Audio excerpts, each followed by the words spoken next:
Bonjour à tous. Après le teaser de la saison 2 du Seigneur des Anneaux, les Anneaux de Pouvoir, c'est au tour du making-of, sorti dans la foulée, que je vais tâcher d'analyser aujourd'hui dans cette vidéo. Et pour le coup, on y apprend beaucoup de choses. En revanche, cela me fascine de voir à quel point la communication est étrange. Sortir un making-of genre 2 heures après le teaser, qui dévoile un peu plus encore de la saison 2, c'est d'un goût. Je pense essayer de vous concocter une sorte d'ultimate trailer en reprenant les différentes scènes du teaser et making-of et en essayant de mettre tout ça dans un ordre chronologique hypothétique. Donc on est parti.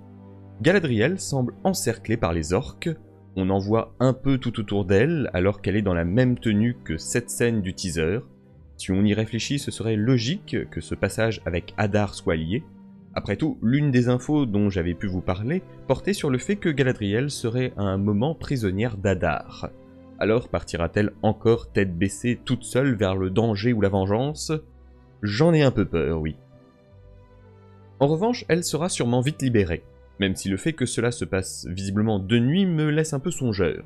Personnellement, je la voyais se faire libérer par Elrond, donc après sa charge de cavalerie, c'est-à-dire à l'aube. Or ici, les flammes sont encore vives et on est clairement dans la nuit. Sa tenue semble identique à celle qu'elle porte sur ses scènes de combat, mais en version plus citadine. J'ai l'impression d'être dans les reines du shopping là d'un coup. Elle regarde en hauteur sur une place qui correspond très certainement à celle de la statue de Fëanor. On sait que la statue sera à la fin de la bataille à terre et détruite, donc cela pourrait correspondre à ce qui se passe avant. Verrons-nous Celebrimbor être empalé sur la statue de son aïeul? J'aime assez l'idée. Si c'est le cas, cela pourrait pousser Galadriel à aller combattre seule en forêt afin d'atteindre Adar ou Sauron, ce qui rejoindrait les scènes où elle combat en forêt.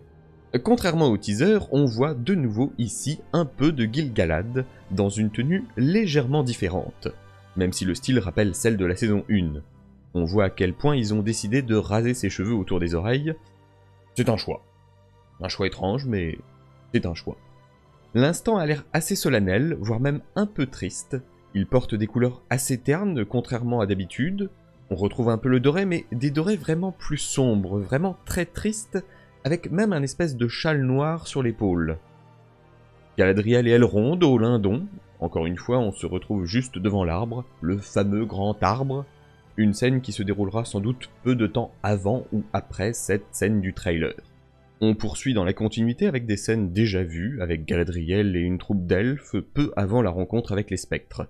J'imagine que le personnage à capuche est l'elfe de Céline-Lô, un elfe noir, en tout cas joué par un acteur noir, et je suppose que le troisième protagoniste inconnu est Callum Lynch, avec tout devant Elrond.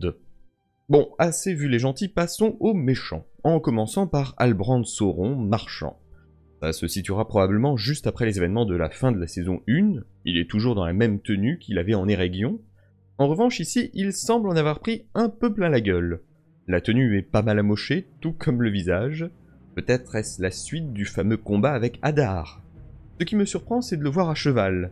Aux dernières nouvelles, il descendait les pentes vers le Mordor à pied. Et la scène où il marche fait nettement plus continuité directe. Dans tous les cas, nous voilà face au magnifique camp orc avec des prisonniers humains. Visiblement, les orcs auront toujours besoin de prisonniers afin de, peut-être cette fois, construire quelque chose.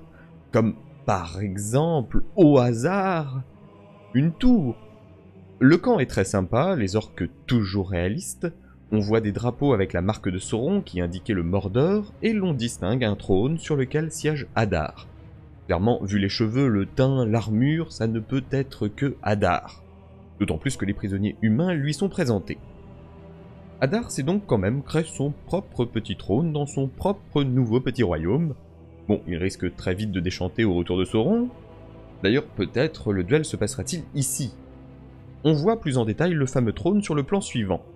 Honnêtement, encore une fois, on est très proche de l'acteur d'origine de la saison 1, je trouve. Pour le trône, j'ai un peu de mal à distinguer de quoi il est constitué. On dirait des armes noircies. Ils auraient pas osé faire un espèce de trône de fer, quand même. Quand même. Bref passage sur le siège de l'Eregion, avec les trébuchets ou catapultes et leurs projectiles enflammés. C'est agréable de se dire que finalement, ils ont construit de vrais engins de siège fonctionnels pour les besoins du tournage. Ça mettra peut-être un peu de baume au cœur à ceux qui se plaignaient de trop d'images de synthèse. Durin dans un couloir de pierre, puis Durin avec un arrière-plan bien flouté pour le coup. Devait y avoir des choses à cacher. Pour moi, on dirait des tables avec des outils d'artisanat. Mais bon, après si ça se trouve, c'était juste la cantoche pour l'équipe de tournage. On retrouve le prince nain avec sa femme Disa dans leur demeure devant l'arbre offert par Elrond. Et j'ai justement l'impression que l'arbre est en train de perdre un peu ses feuilles. En tout cas, il semble moins touffu qu'en saison 1. Ce qui correspondrait au fait que les elfes perdent progressivement leur immortalité, enfin, soi-disant, et ce qui colle bien avec l'état de l'arbre du Lindon qu'on a vu dans le teaser. Alors, Durin se rend peut-être compte en regardant le Malorn mourir que les elfes, et donc son ami, meurent progressivement eux aussi, et ce en partie à cause de son père. Parce que là, le mec a quand même l'air sérieusement au fond du trou. Ce qui serait intéressant, ce serait de voir juste après l'arbre renaître, entre guillemets, en même temps que son homologue du Lindon. Mais ça voudrait dire que tous les Malorns sont liés, et liés aussi à la longévité des elfes. C'est donner beaucoup de pouvoir à des arbres. Ah, une scène assez intrigante. Arondir s'apprêtant à mettre le feu à un bûcher funéraire. On voit clairement plusieurs personnes mortes sur le bûcher, on a des fleurs, on a des habitants, on a des flammes. Un village est en train d'être reconstruit sur les vestiges d'une ancienne cité en pierre, donc probablement les prémices de Pelargir, qu'on avait déjà pu voir en photo volée. Mais du coup, Arondir qui allume un bûcher de manière très solennelle, Théo qui pleurait dans le teaser, on va même pas faire semblant de spéculer, hein, c'est sûr et certain c'est la même scène. Est-ce que ça voudrait dire que Bronwyn est morte ? C'est con. Elle se serait remise en 3 heures d'une hémorragie, par contre elle aurait chopé et serait morte de la ch'touille dans un camp de réfugiés ? Je me demande si je vous l'avais dit dans la vidéo sur Arondir, et si je ne l'ai pas fait, j'aurais dû le faire parce que j'y avais vraiment pensé, mais pour moi, l'une des raisons qui justifierait que Arondir participe à la bataille de l'Eregion serait que Bronwyn est morte, et qu'il n'a plus vraiment de raison de rester dans le sud. Reste maintenant la question de savoir comment est-elle morte. Si elle est morte. Enfin, on voit un peu de la reine Myriel, car désormais elle est officiellement reine depuis la mort de son père. Est-elle toujours aveugle? Ça, c'est une autre question. Elle marche de manière très droite, avec la tête très relevée, mais en même temps, vu la haie d'honneur de garde, cela ne semble pas déconnant qu'elle soit un petit peu digne. D'ailleurs, la scène suivante doit probablement être la continuité directe. Non, pas toi et Ariane, même si apparemment le message sur ta robe signifie « nos propres mains ». Elle est vraiment passée extrémiste celle-là, hein. Donc je voulais plutôt parler de cette scène avec Pharazôn qui a vraiment une robe d'un rouge très rouge. Si là on comprend pas qu'il est méchant. On note aussi son nouveau conseiller slash prêtre à ses côtés, dont j'avais pu vous parler dans une ancienne vidéo. Un peu de Gil-galad, visiblement il tenait à cacher qui se trouve à ses côtés ici. Le retour de Disa et Durin qui font un petit pique-nique au milieu d'autres nains. Beaucoup de nains en arrière-plan d'ailleurs. On va passer sur le côté tellement in love qu'il la prend devant tout le monde. Hein. Oh ça va, je déconne. Ce qui m'intéresse surtout, c'est cette grande silhouette, bien plus grande que Durin ici. La cape fait un peu elfe, ça me rappelle celle de Elrond en saison 1, mais elle n'est pas tout à fait identique. J'aime à penser qu'il pourrait s'agir de Celebrimbor. On sait qu'il évoluera un certain temps dans la Moria en saison 2, alors pourquoi pas? Des elfes arrivant dans un petit village, ou en tout cas ce qui semble être un petit village. Alors je vais éviter d'essayer de deviner quel village ce pourrait être, mais on va se concentrer plutôt, eh bien, sur les faits. Et les faits sont têtus. Le pont ressemble beaucoup à celui qui mène à la capitale de l'Eregion sur ce passage et cette photo. On a plusieurs gardes elfes, je dirais 4 ou 5, avec ce qui semble être Galadriel et Gil-galad. On peut apercevoir au moins une maison et une espèce de peut-être demi-tour ou maison ronde. Ce qui est sûr en tout cas, c'est qu'on voit un bateau, donc cela pourrait correspondre à la rive opposée à la ville. Donc là où commence finalement le pont menant à la cité. Une deuxième chose qui m'interpelle, ce sont les rochers au premier plan. Alors certes, ceux-ci seront peut-être couverts par l'eau, puisque clairement là on est dans un studio où l'eau sera rajoutée en post-prod, mais d'un sens, ils ressemblent un petit peu à ce qu'on pouvait voir lorsqu'on voyait l'espèce de forme bizarre qui rampait et que je prenais pour Sauron. Et que je prends d'ailleurs toujours pour Sauron, mais bon. Du coup, j'ouvre une hypothèse, juste comme ça. Mais peut-être qu'une fois la rivière ou le fleuve asséché, Sauron arriverait à créer des espèces de créatures à base de boue et d'algues qui viendraient attaquer la cité. Gil-galad encore, dans sa tenue dorée un peu plus sombre, se tenant dans une pièce avec devant une table où sont posées de nombreuses cartes. peut-être les préparatifs pour la guerre. C'est en tout cas agréable de voir que nous verrons des intérieurs en lindon et pas l'éternel arbre. Encore et toujours des prisonniers humains étant ramenés par les orques. J'ai du mal à voir ce que font les orques au premier plan, mais ils semblent récolter quelque chose, peut-être de la viande ou de la ferraille. Ils ont en tout cas pour certains quitté leur casque, comme leur avait conseillé Hadar, puisque maintenant, le soleil ne les atteindra plus. C'est en tout cas un décor dont on avait eu des photos volées très tôt lors du début du tournage. En revanche, ici, c'est très intéressant. Hadar recouvert de neige. Alors clairement, cela se situe après la scène vue dans le teaser, et cela confirme le fait que Hadar n'a pas menti à Galadriel. Il a bel et bien tué Sauron. C'est évidemment un flashback se déroulant bien avant le début de la série, et ce sera sans doute l'occasion de voir un autre acteur interpréter Sauron que Charlie Vickers. A voir d'ailleurs si on aura le retour du Sauron en armure version prologue de la Communauté de l'Anneau, et repris dans le prologue de la série, ou un Sauron plus humain comme Halbrand. Un peu plus décevant, juste l'étranger dans le Rhône.